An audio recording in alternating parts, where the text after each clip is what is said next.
kita akan berbicara mengenai peran pers memberi informasi sahih tentang COVID-19. Sebelum kita masuk lebih lanjut, ada pepatah mengatakan tak kenal, maka tak sayang. Oleh karena itu, akan saya sampaikan sedikit profil singkat mengenai Ibu Evi Mariani. Mohon izin, Bu, untuk menyampaikan dulu tentang profil singkatnya. Iya, baik. Ibu Evi Mariani. Bernama lengkap Ibu Evi Mariani Sofyan.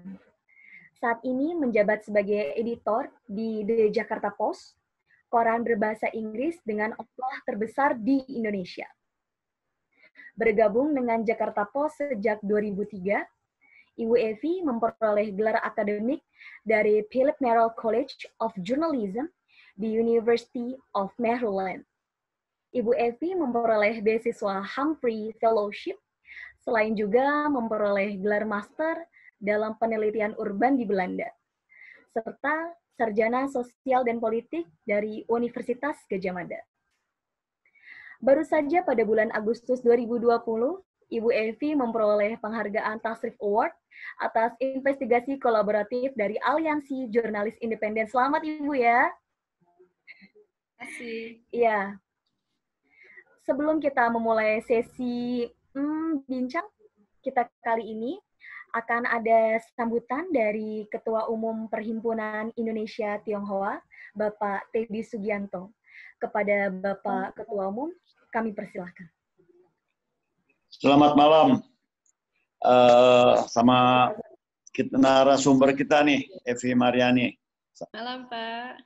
Ya, selamat malam. Wah, masih baru lagi beres-beresan ya. Nah, selamat malam. Ya, kita ada pendamping, kita punya Vira Pengestu, terus ada Apri. Ini dari alumni Pelangi semua ya. Ya, selamat. Ya, betul, Pak. Kasih pengarahan. Ya, silakan aja diteruskan supaya biar banyak yang dengar dan juga tanya jawabnya lebih cukup waktu. Terima kasih dan selamat malam. Yuk. Baik. Terima kasih Pak Teddy. Semoga Yuk, terima kasih. Karena sudah cukup singkat nih, jadi bisa lebih panjang lagi waktu diskusi ya. Baik, tanpa berlama-lama kita akan langsung ke narasumber kita pada malam hari ini, Ibu Evi Mariani. Selamat malam, Ibu. Malam. Kabar baik? Ya, lumayan lah. Alhamdulillah. Gimana nih, Bu? Karena COVID-19 semakin sibukkah atau gimana? Iya, betul. Jadi, meskipun kerja di rumah, tapi jam kerja panjang ya, dan memang karena pandemi jadi lebih banyak berita. Betul. Karena harus diinformasikan segera begitu ya, Bu? Iya, betul. Baik. Oke, tema kita hari ini, Bu, adalah peran pers memberi informasi sahih tentang COVID-19. Ini menarik nih, Bu, karena kalau saya amati, ketika sebagai pers kan kita punya seperti ada buah si malakama gitu, Bu. Ada di mana kita ingin menyampaikan informasi secara gamblang. Tapi kan persepsi masyarakat kan ada dua persepsi begitu, Bu. Ada yang menganggap informasi sebagai tambahan informasi bagi kita dari sendiri, atau malah kesannya seperti menakut-nakuti gitu loh, Bu, informasi tentang COVID itu. Nah, menurut Ibu seperti apa tuh, Bu? Ya, memang sebenarnya tugas pers itu kan memberi informasi sehingga masyarakat itu bisa mengambil keputusan dengan baik. Istilah bahasa Inggrisnya itu well-informed decision.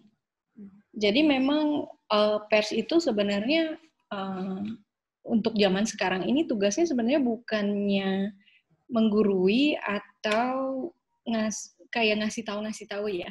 Kayak bukan sok pinter juga, sebenarnya bukan ngasih tahu harusnya begini, harusnya begitu. Tetapi tugas pers adalah memberi informasi yang sahih, yang akurat sedapat mungkin, sehingga yang membaca itu bisa kemudian mencerna informasinya dan kemudian mengambil keputusan sebaik-baiknya.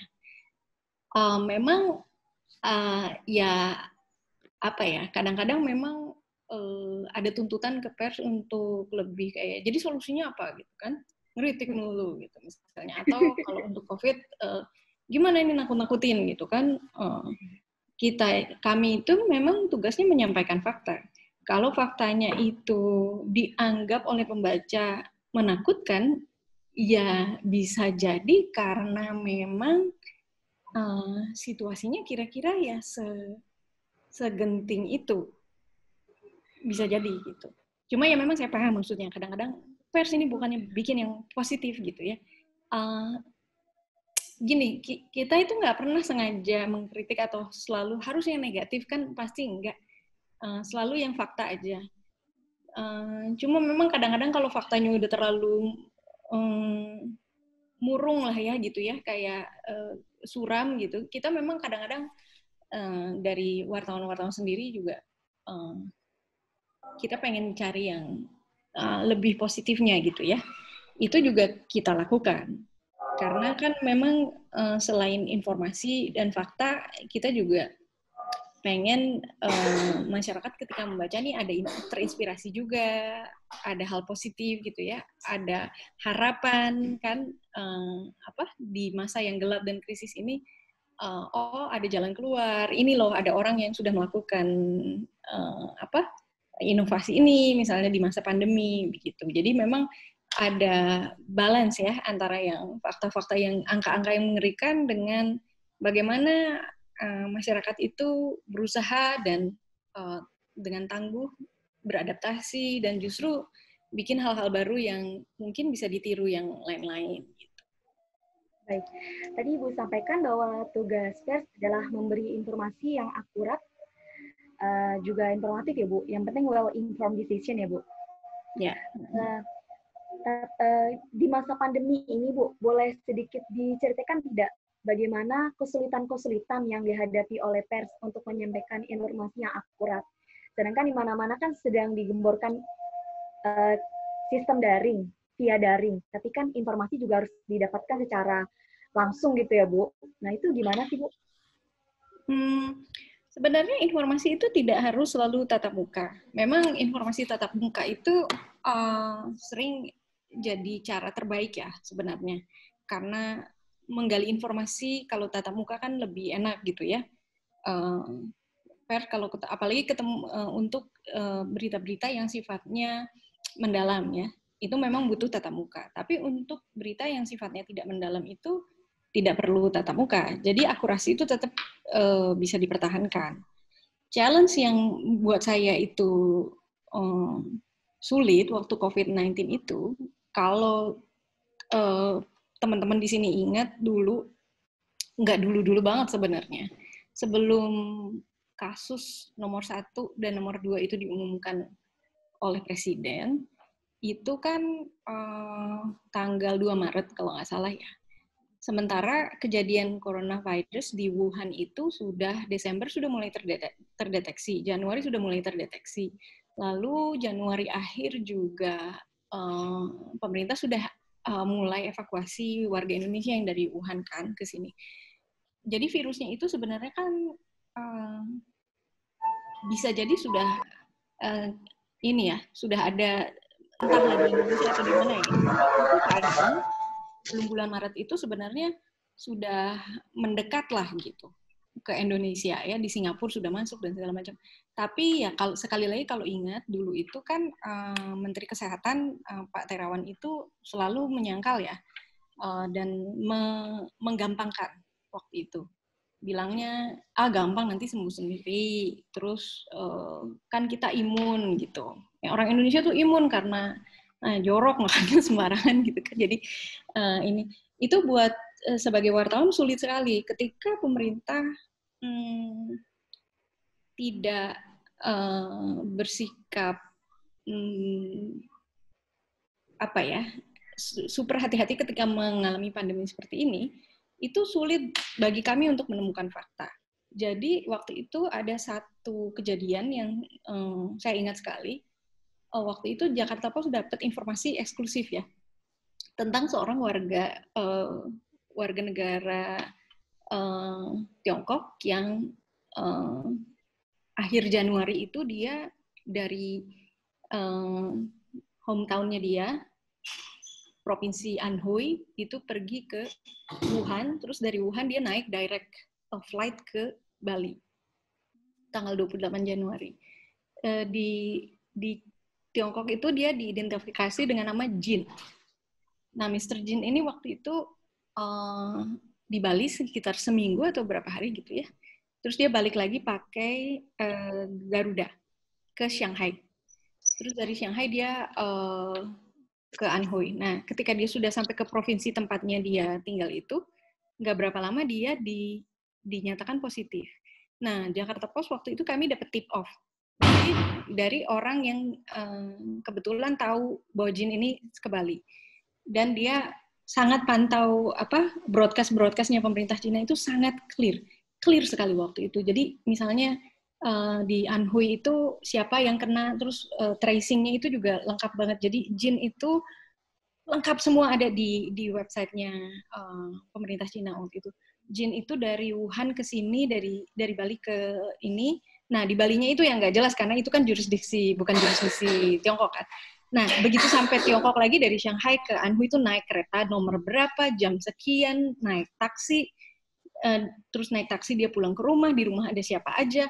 Itu semua lengkap jelas di broadcast dan pemerintah Cina itu langsung mengumumkan siapa yang merasa satu kereta sama dia, satu stasiun sama dia, satu bandara sama dia, silahkan lapor, telepon nomor sekian, kalau kena gejala segera karantina diri, gitu.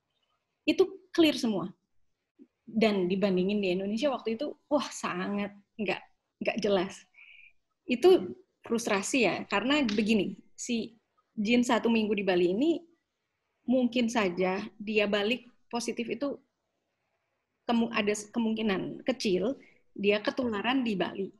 Tetapi kan dia mungkin saja menular-nularkan kan selama 1 minggu itu. Dia sudah ada gitu. Nah, saya trace itu memang kalau pakai 14 hari masa inkubasi itu memang iya, dia paling tidak yang di satu pesawat di Garuda itu. Atau yang pas dia di Bali itu kemungkinan bisa jadi dia nular-nularin.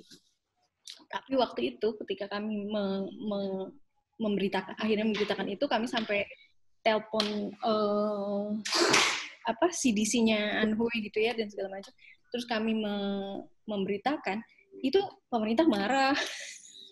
Dianggapnya kami ini yaitu nakut-nakutin, nakut-nakutin, bikin resah orang. Dan waktu itu memang juga kalau teman-teman ingat juga Presiden Jokowi sangat fokus pada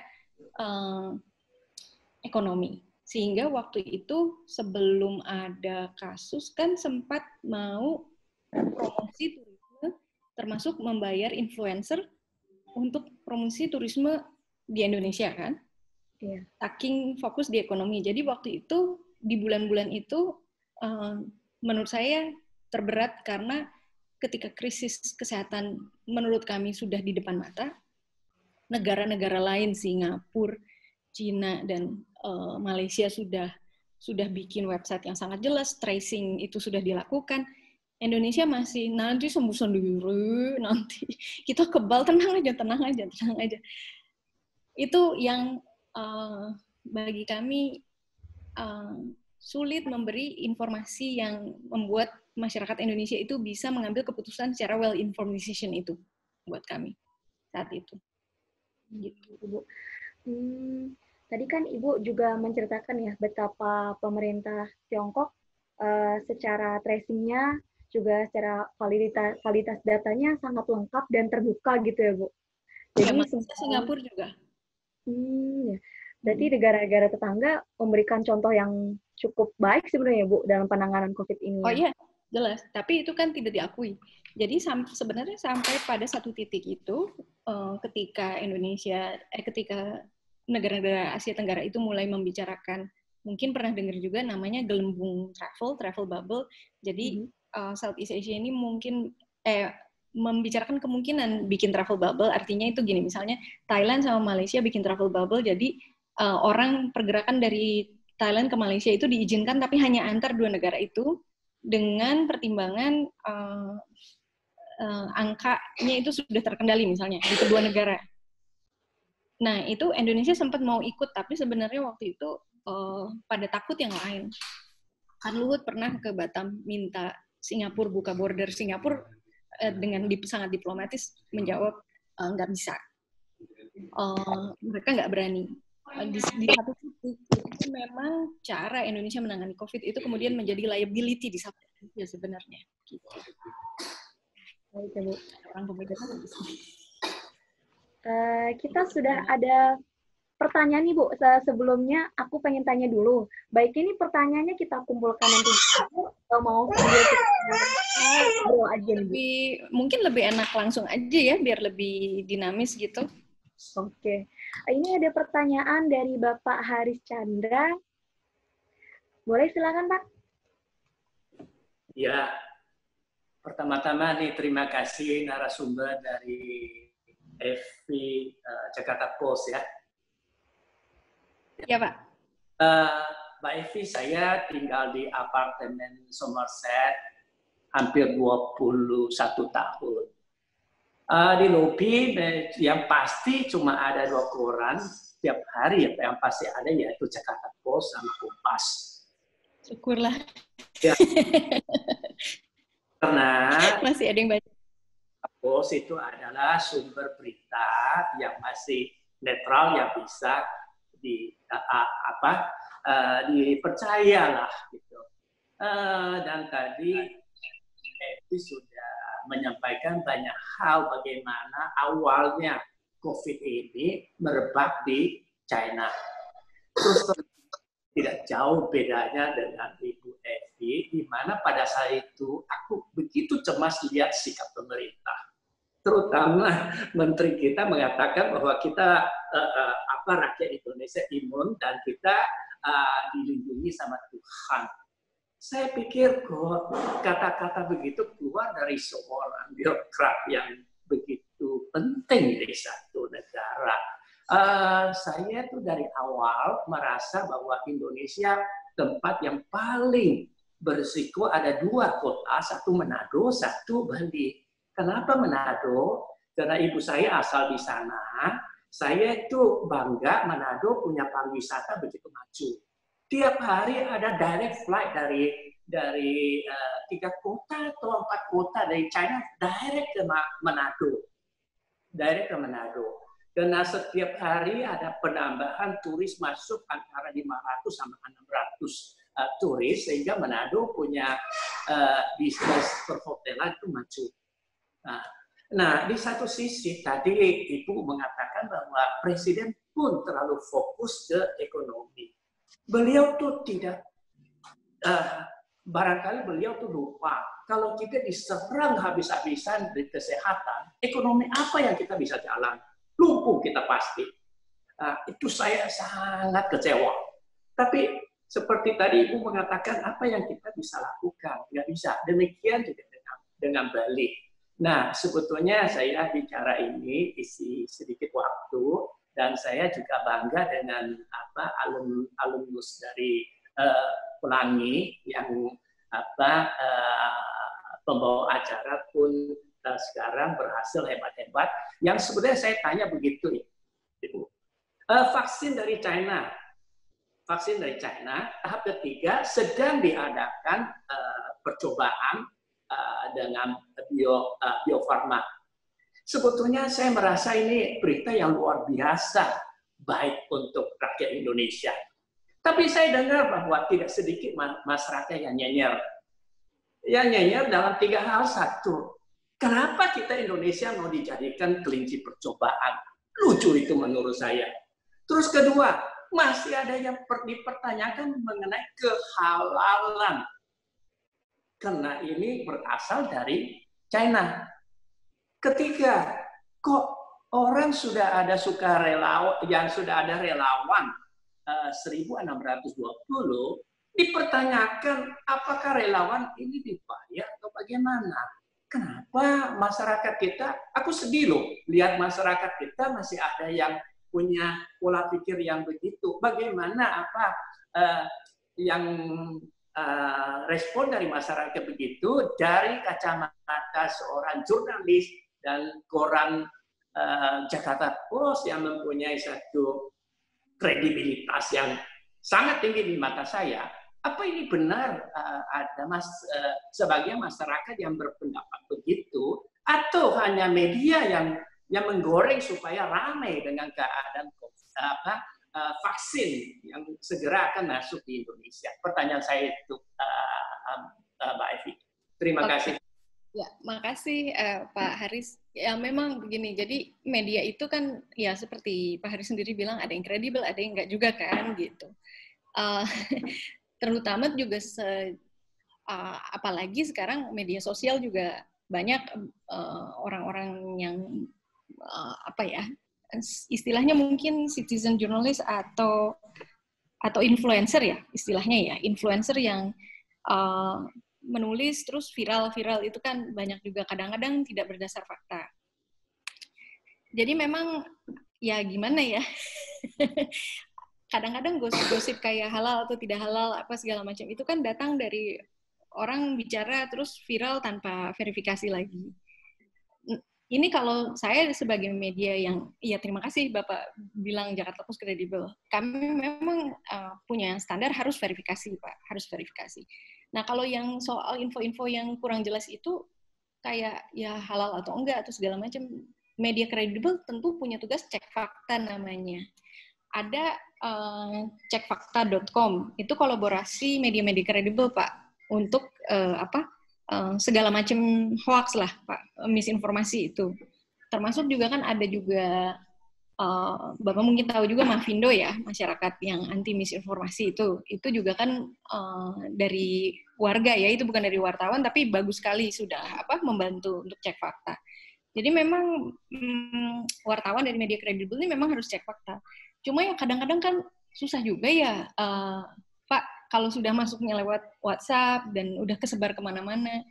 Yang saya pelajari begini, sering hoax itu lebih liar persebarannya dibanding cek faktanya. Jadi misalnya udah 3 jam nih ya, udah 3 jam udah kemana-mana nih, udah ribuan orang yang baca, oh ini vaksin, ini misalnya ya, haram misalnya. Terus ada cek fakta nih misalnya, bilang enggak kok, enggak haram. Itu tuh kalah pasti Pak. Itu pasti kalah daripada yang viralnya. Jadi yang viralnya ini udah telanjur kemana-mana duluan. Yang bantahannya ini paling separuh dari yang baca itu yang ini. Jadi terus di kepala masih ada kan itu misinformasinya. Ya terus terang ini kayak $1 million question Pak, saya juga nggak bisa jawab gitu. Gimana nih caranya supaya orang nggak ini gitu ya, nggak gampang ketipu misinformasi. Ya orang sering bilang literasi media sosial. Ya betul, itu mesti terus dikerjakan terus ya, termasuk sama alumni pelangi gitu kan. Inti juga mungkin bisa kontribusi juga kan gitu untuk literasi media. Ini masalahnya kenapa itu bisa sangat viral ya, itu biasanya karena orang memang cenderung memilih informasi yang kepingin dia dengar. Jadi satu informasi yang tidak dia sukai itu biasanya jadi ketutup kupingnya itu gitu. Jadi kadang sudah dikasih tahu juga susah gitu. Udah dikasih tahu faktanya tetap ngotot gitu. Jadinya memang mungkin ini disebabkan kehilangan kredibel dari kita punya country leader atau bagaimana ya. Jadi tidak ada orang yang bisa keluar bicara, semua orang yang bisa dengar dan percaya. Kalau di China khususnya ini COVID, saya tahu ada satu yang expert yang namanya Zhong Nansang. Dia bilang AA, dia bilang BB, dia bilang hitam-hitam, putih-putih. Karena dia tuh mengeluarkan kata-kata yang bagaimana ya, pelit kata. Tapi begitu dia keluar kata-kata itu firm. Dia tidak melihat Indonesia bagaimana. Awalnya ada Pak Ahmad Yuryanto memberikan saya harapan besar bahwa muncullah akhirnya ada orang yang mampu bicara tentang COVID biar masyarakat bisa mengerti dan tenang. Kan penting masyarakat mengerti dan tenang. tidak mungkin dia bisa tenang kalau dia tidak mengerti. Ya kan? Ya, saya pikir ya gimana ya, saya mungkin dari perspektif dari seorang jurnalis bisa sharing harapan-harapan kita kemana nih yang menghadapi satu keadaan yang menurut saya masih sangat bagaimana ya, segala uncertainty masih terasa. Mulainya COVID ini, pemerintah malah memaksa penerbangan memberikan diskon besar-besar tiket supaya rakyat Indonesia bisa terbang kemana-mana. Padahal udah jelas itu sesuatu yang tidak bisa, yang sangat bahaya.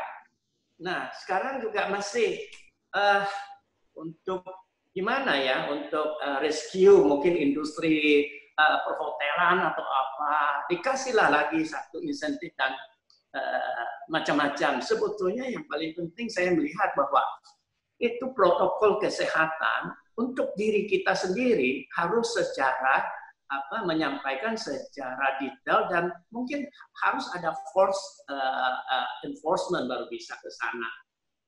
Karena menurut saya sekarang kita lindungi kita sendiri dengan baik, itulah yang paling bertanggung jawab kepada masyarakat. Baik Pak, terima kasih. Kalau saya sebagai wartawan sebenarnya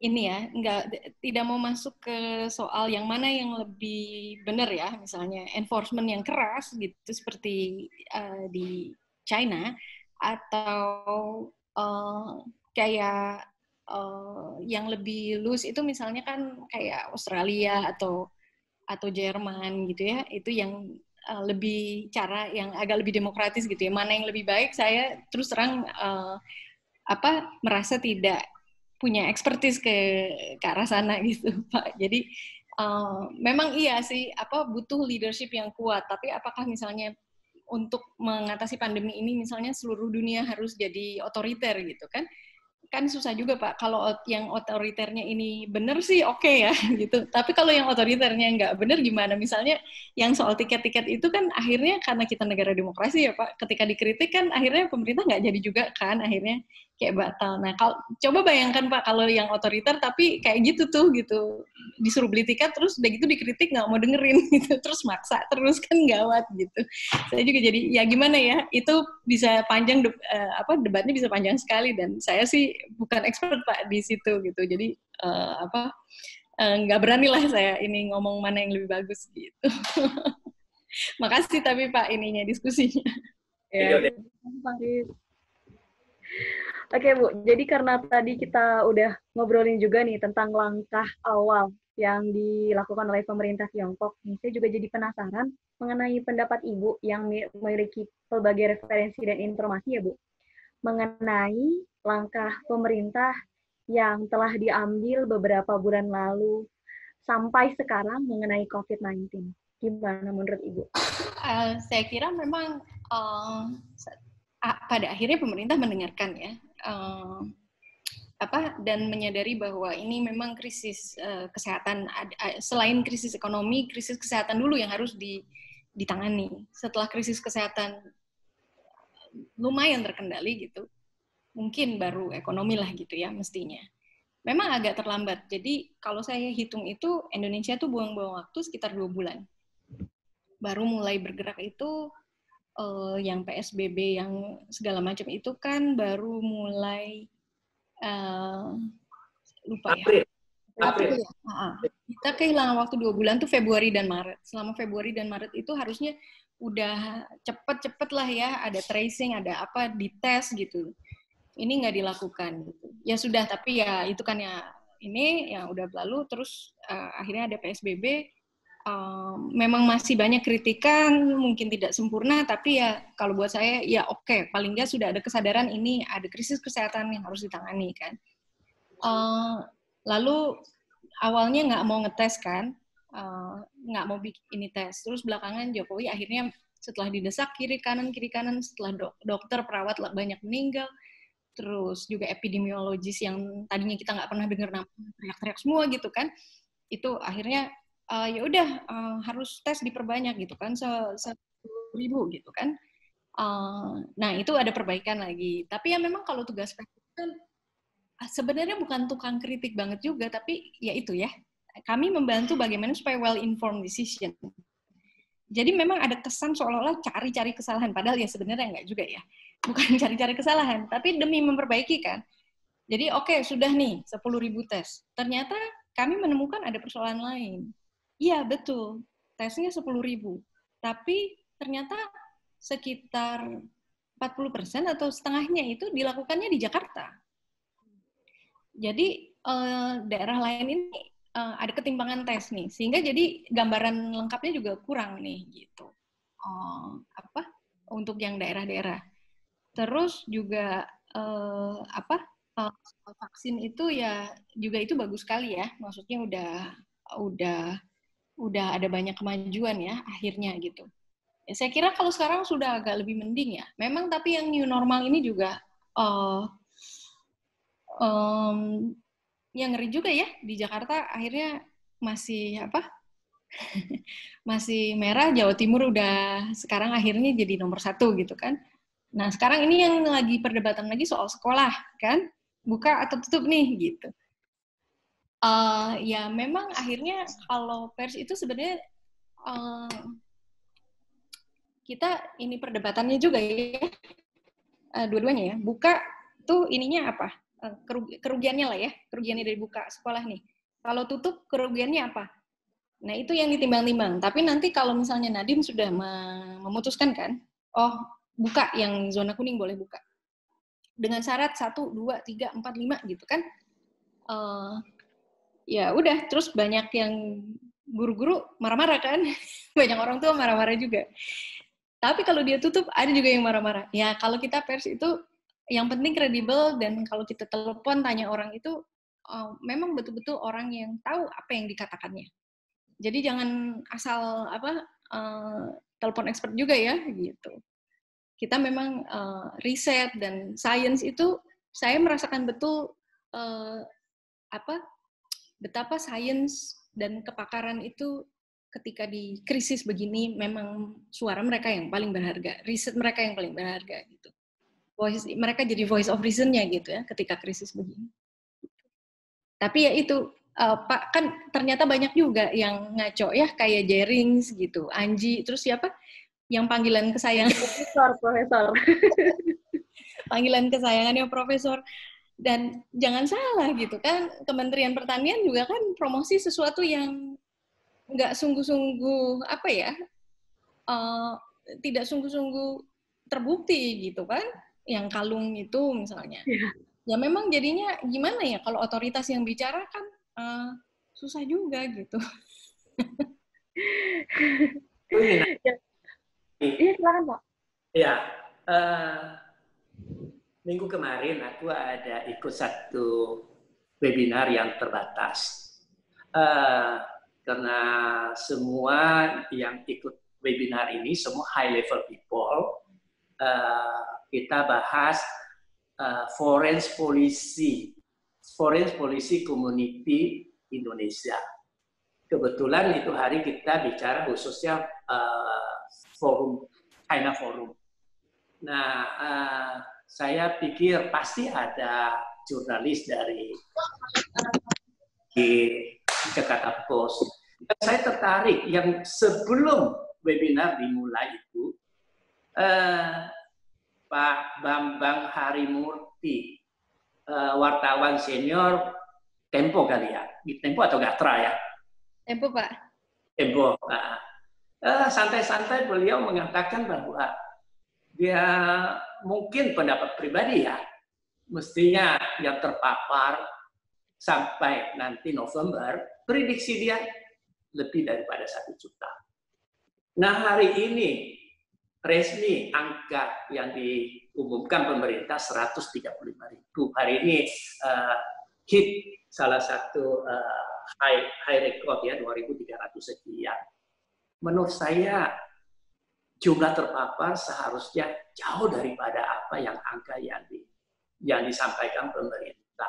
Dari kacamata jurnalis, bagaimana komentarnya Ibu Evi? Ya memang betul Pak, karena logikanya kan karena tingkat testing rate kita masih paling rendah, termasuk yang paling rendah di dunia, bukan yang paling rendah ini ya, mungkin kayak 10 terendah atau berapa ya, saya harus cek lagi Pak, itu biasanya kami ceknya di worldometer.com, itu ada apa info testing rate itu mereka selalu update, jadi ada komparasi negara-negara gitu, dan Indonesia memang masih consistently low. Meskipun sudah ditambah sampai banyak, tetap tentu saja kalau yang dites itu sedikit, ya pasti yang dinyatakan positif juga kan ya pasti sedikit gitu. Ya kalau dibandingin dengan testing rate di negara-negara lain kayak China atau kayak Singapura atau Filipina itu, Filipina kayaknya mirip sama kita.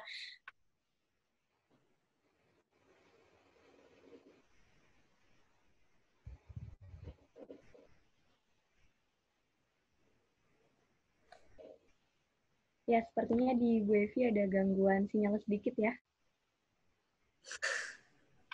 Yang ditanya, berapa persen sih yang positif ya? Kan tinggal di ini aja ya, diulik pakai angka-angka gitu. Pasti bisa keluar itu angkanya.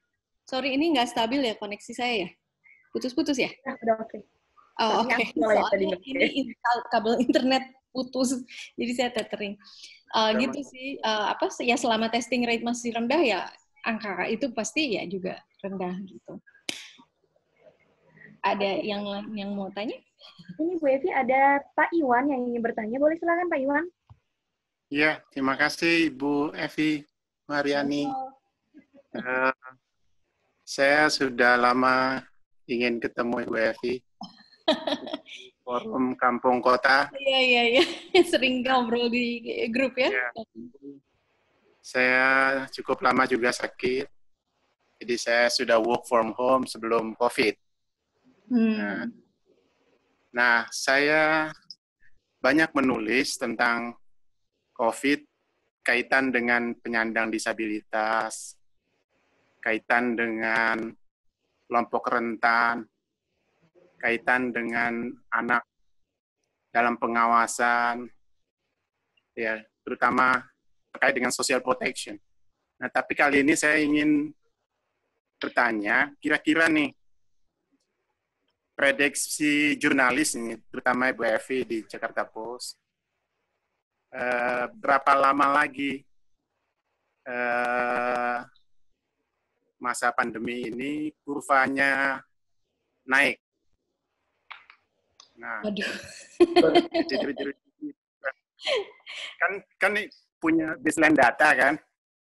Punya baseline data Jakarta atau scientific evidence.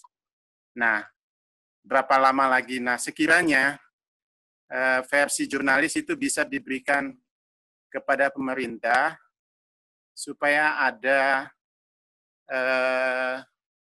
pandangan lain, perspektif lain dari kalangan pemerintah tentang prediksi COVID ini.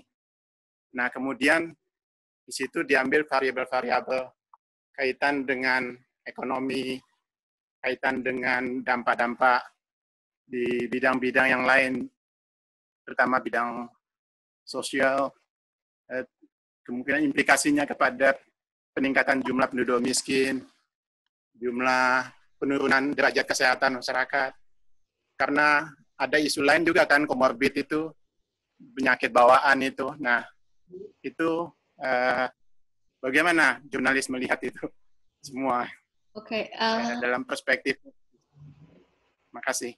Ya, gini, kalau saya tentu saja nggak bisa prediksi ya.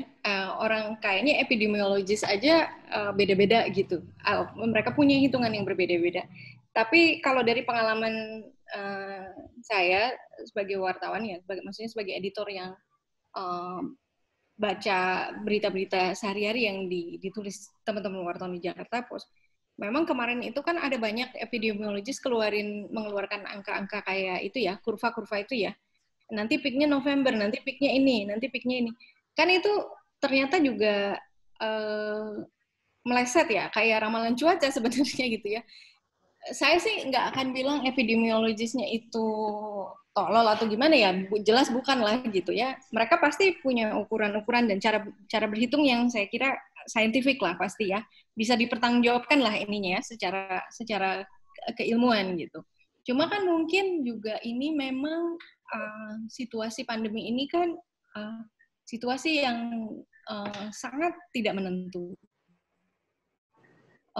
Kan saya kira untuk ilmuwan pun mereka masih misalnya punya hitungan, ternyata ada faktor-faktor yang belum masuk misalnya yang sehingga membuat prediksi mereka meleset misalnya.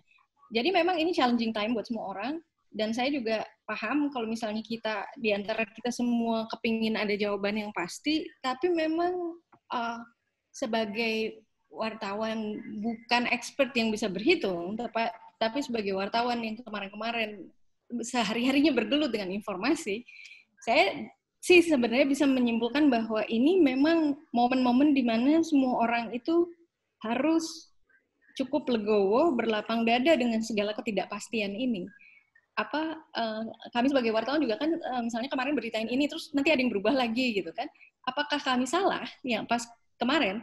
Ya enggak juga, karena ya hitungannya ya kemarin tuh begitu gitu kan. Terus beberapa minggu kemudian misalnya bisa berubah gitu kan. Terus mungkin pembaca ya marah-marah gitu ya, ini kenapa sih nggak jelas atau apa gitu. Ya, tapi ternyata ya memang dunianya sedang kayak begitu ya. Ya kayak ramalan cuaca yang sering meleset itu gitu ya. Jadi mungkin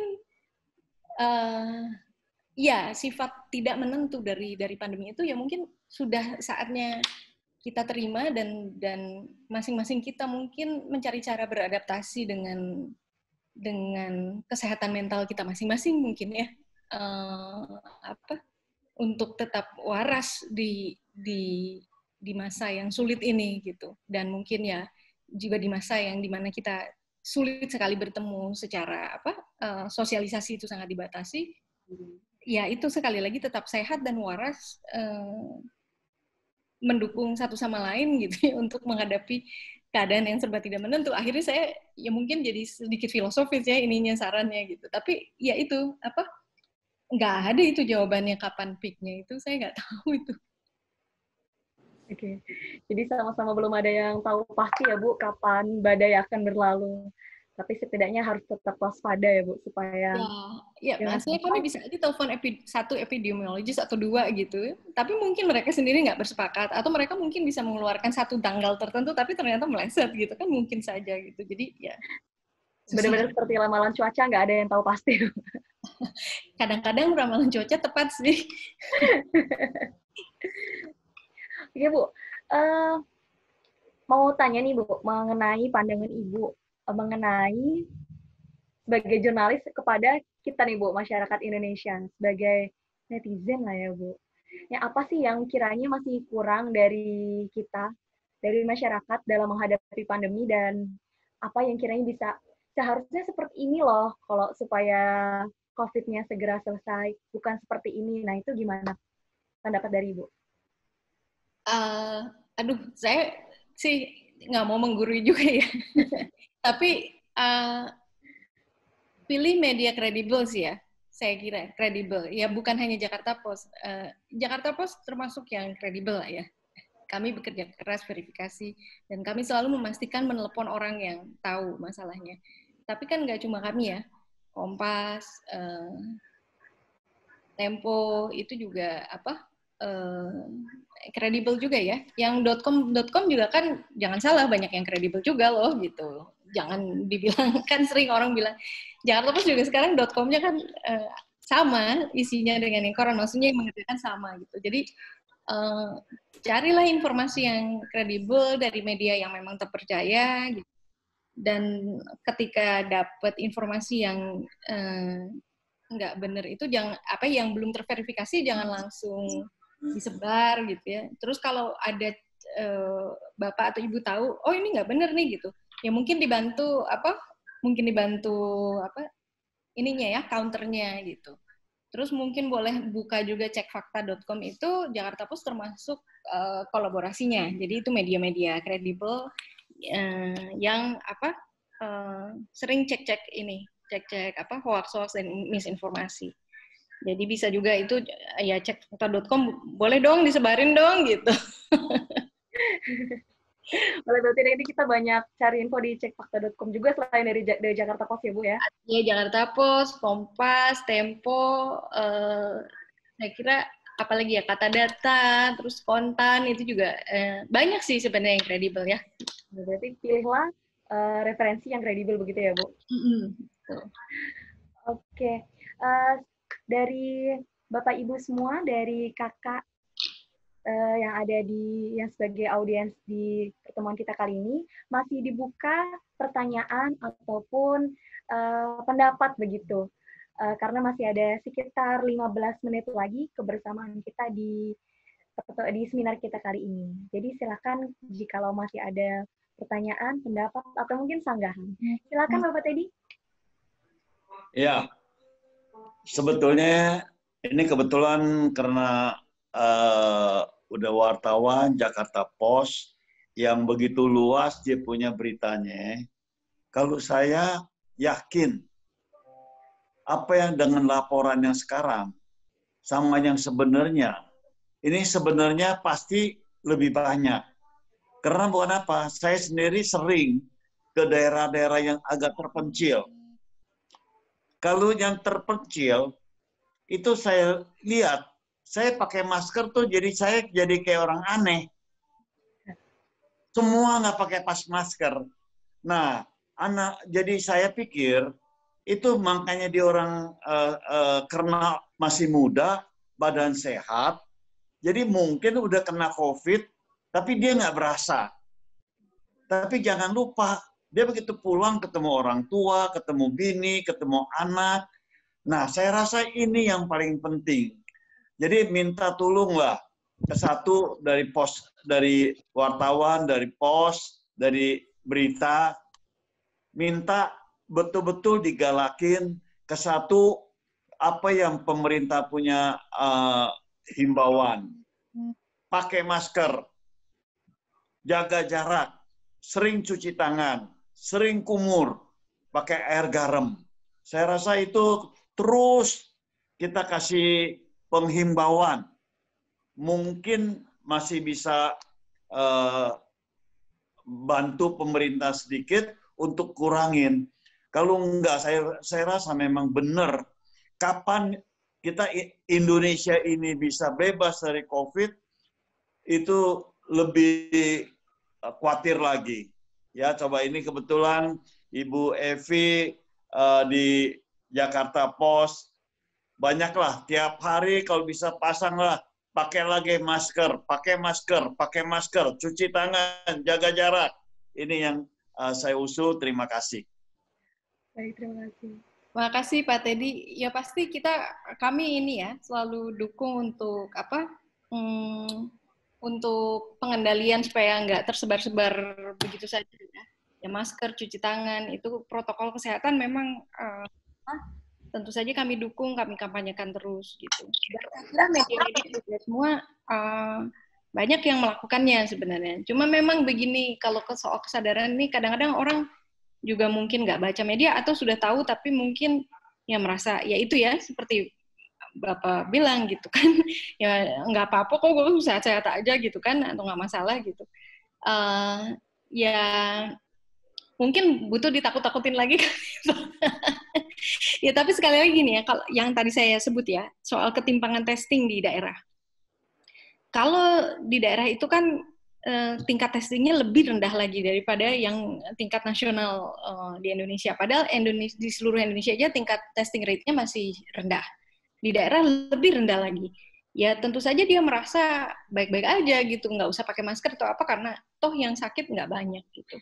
Ya, padahal kan ya itu nggak tahu gitu. Kalau tingkat tesnya ditambah sih mungkin nambah itu yang sakitnya ya, dan mungkin setelah ada angkanya jadi banyak baru kan mulai kelabakan begitu ya. Ya ini kan seperti misalnya Jakarta aja contohnya kan dibuka boleh kerja lagi misalnya. Terus tahu-tahu muncul klaster kantor gitu kan, klaster perkantoran. Nah ini beberapa sebenarnya terus terang teman-teman wartawan juga kan banyak yang masih di rumah, tapi banyak yang harus keluar terpaksa ya. Ada fotografer, TV, wartawan TV. Akhirnya ada klaster wartawan TV itu yang kena, ada berapa. Nah ini terus terang aja, Istana aja sekarang ini apa di Jakarta Post besok tuh nanti ada beritanya nih, saya kasih bocoran besok pagi di koran. Itu istana itu sudah memperketat protokol karena ada jadi kunjungan-kunjungan Jokowi ke itu nggak boleh diikutin sama wartawan lagi. Padahal tadinya sudah mulai undang-undang tuh. Istana udah mulai undang wartawan untuk ikut Jokowi ke Bio Farma misalnya, dibatalin itu. Terus protokol ke istananya itu juga makin ketat ya, pakai rapid test segala. Padahal memang orang juga sudah bilang rapid test itu akhirnya sekarang jadi bisnis besar, tapi tidak terlalu membantu ya. Tapi itu nanti perdebatan sendiri lagi ya. Ya. Ya ini mungkin juga ya ada sedikit ini juga. Kadang-kadang daerah jauh-jauh mungkin masker itu juga masih mahal. Ya, paling sedikit 2.500, 5.000. Jadi kalau mama pakai sekali 5.000, pakai sekali 5.000, ya mungkin buat dia juga satu beban. Saya rasa pemerintah dengan duit begitu banyak, saya rasa selain dari pemerintah, mungkin kita juga galakin donatur, nggak usah bilang sekarang, nggak usah kasih makan dah, kasih masker dulu. Ini saya rasa lebih penting daripada kita kasih dia makan. Karena makan biarpun bagaimana masih, tapi masker kadang-kadang dipikir sayang. Duit ini beli masker, mendingan ketahuan saya buat makan. Saya rasa masker yang lebih penting. Makanya dari inti juga bukannya sekarang diam-diam ini, malah saya usahakan dia punya bikin masker lebih banyak untuk bagi ke orang yang perlu pakai gitu. Saya rasa ini memang pemerintah juga boleh juga ya menghimbau juga kepada mungkin donatur-donatur, pengusaha-pengusaha, banyakkan sedikit lah, atau kalau bisa di tengah jalanan bagi-bagiin masker, udah supaya biarpun kawan-kawan kita, adik-adik kita ini semuanya nggak usah beli, semuanya bisa pakai masker itu. Ya kira-kira. Sekarang juga saya kira Pak yang mungkin membantu, tapi ini agak mahal sih kalau ini.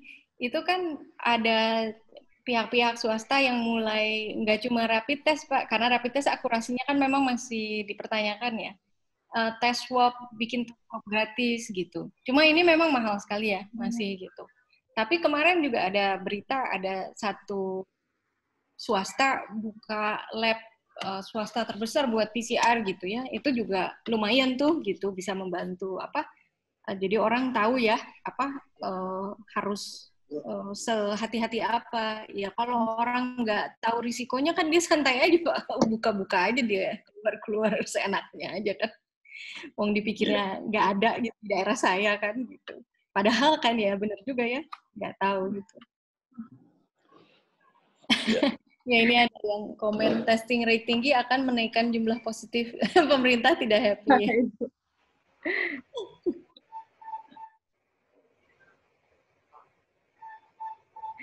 Ya ada pendapat dari Pak Iwan begitu Ibu ya. Dana pilkada 20 triliun.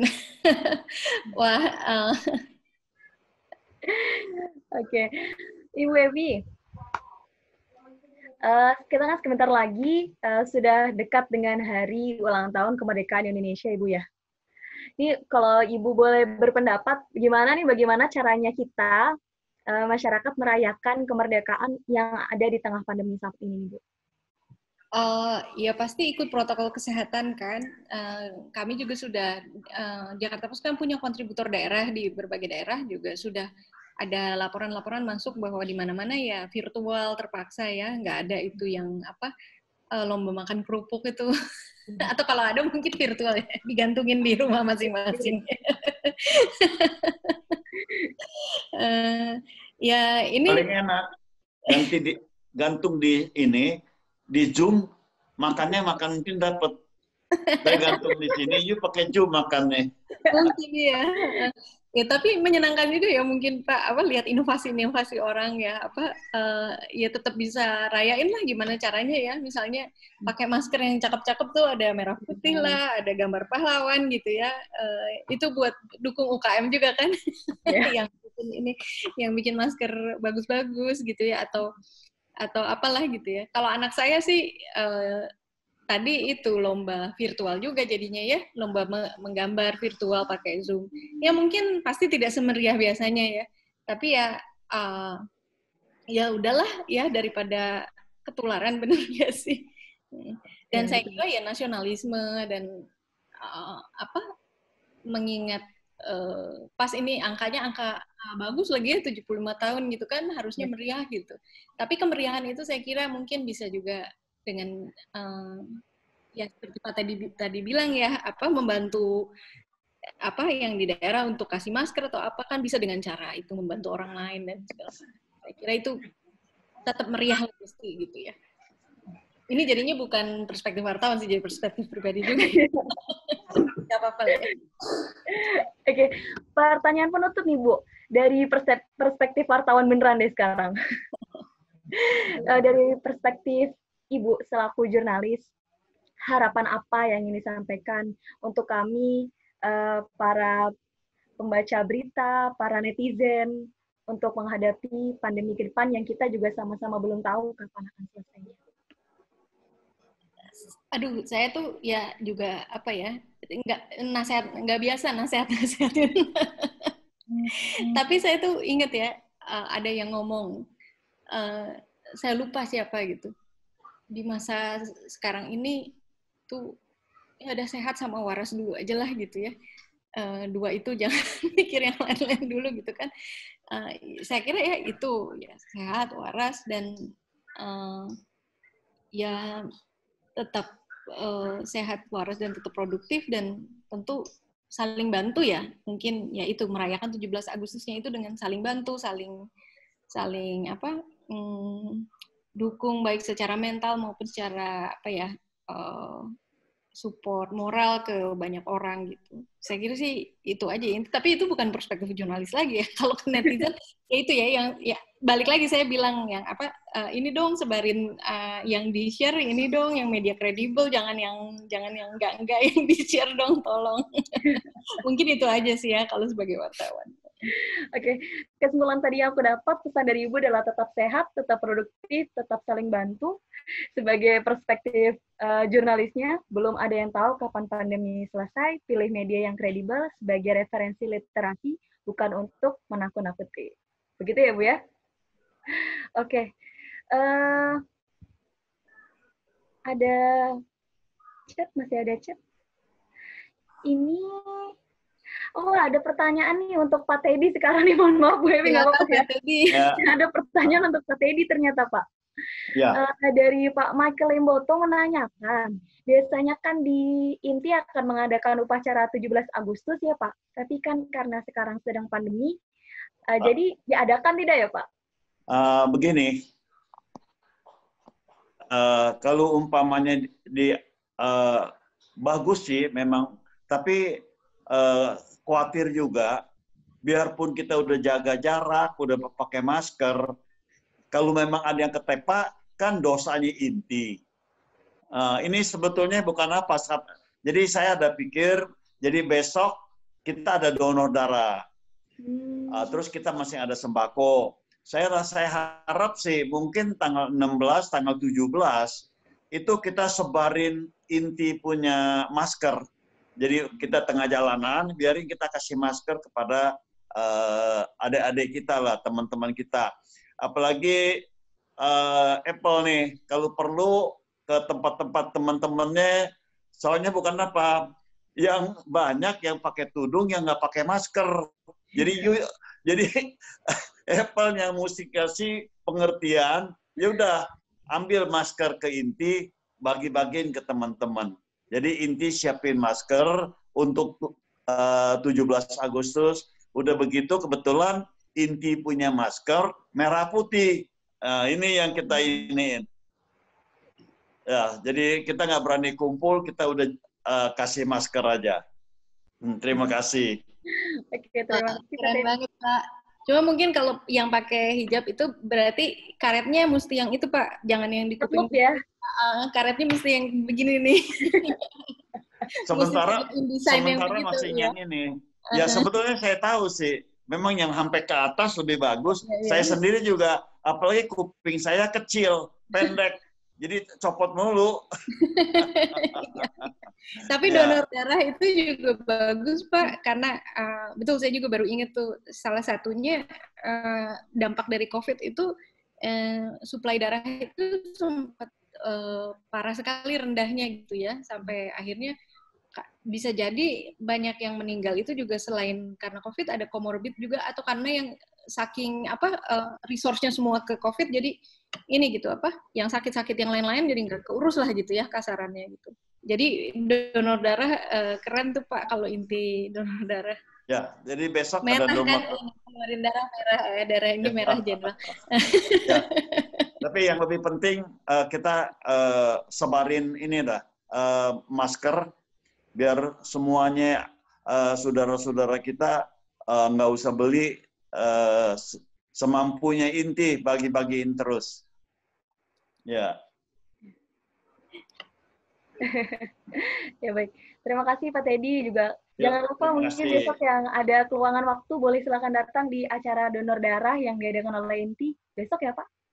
Besok. Di Green Garden. Ya, besok jam 12 ya. Ditunggu ya. Saya ya pasti. Saya juga habis donor darah baru ke INTI.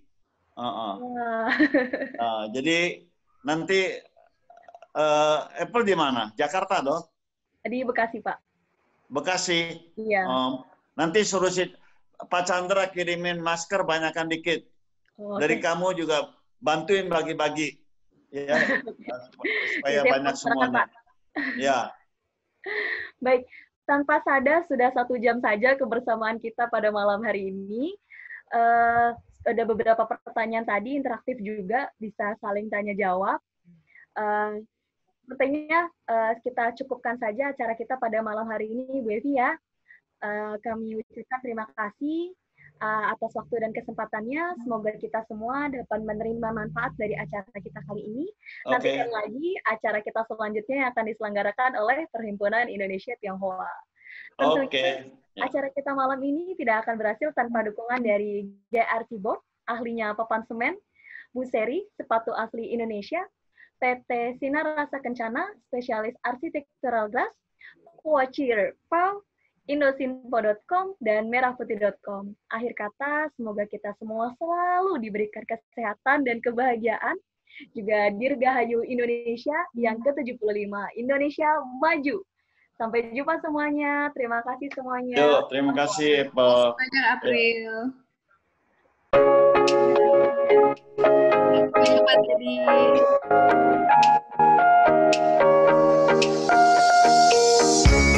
INTI adalah Perhimpunan Indonesia Tionghoa yang dideklarasikan pada 10 April 1999 sebagai organisasi bersifat kebangsaan.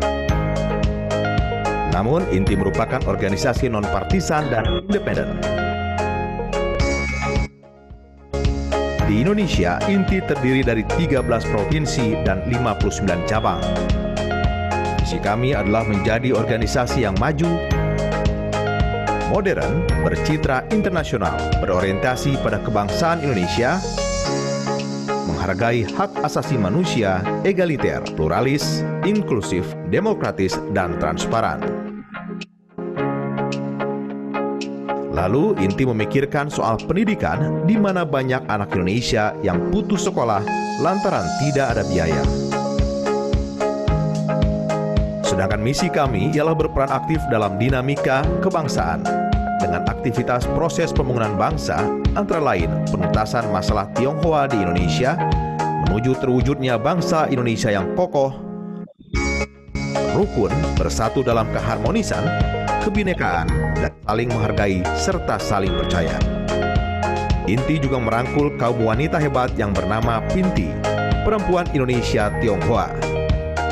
Perempuan memegang peranan vital baik dalam memperkokoh keluarga dan berkarya. PINTI banyak melakukan kegiatan yang mulia seperti seni budaya, kesehatan, sosial kemanusiaan, hukum, HAM, dan sebagainya. Di dalam INTI ada juga yang bernama Gema INTI, Generasi Muda Indonesia Tionghoa. Gema dibentuk sebagai wadah pelatihan dan kaderisasi untuk generasi muda penerus visi misi INTI. Terbentuk tahun 2005, Tepat tanggal 2 Mei 2008, Inti mencetuskan untuk berdirinya program beasiswa Pelangi dengan mempunyai slogan, Pelangi, Cegah Putus Sekolah. Saya Teddy Sugianto, Ketua Umum Perhimpunan Inti. Inti adalah sebuah organisasi yang lahir oleh semangat dan kesadaran dasar bahwa setiap warga negara harus diperlakukan sama di depan hukum dan undang-undang, mendapat pelayanan yang sama oleh negara dan mempunyai kewajiban dan tanggung jawab sama pula, tanpa ada pembedaan asal-usul keturunan, suku, gender, status sosial, agama, dan kepercayaan. Hanya dengan kebersamaan, itulah inti yakin Indonesia akan maju dan berjaya.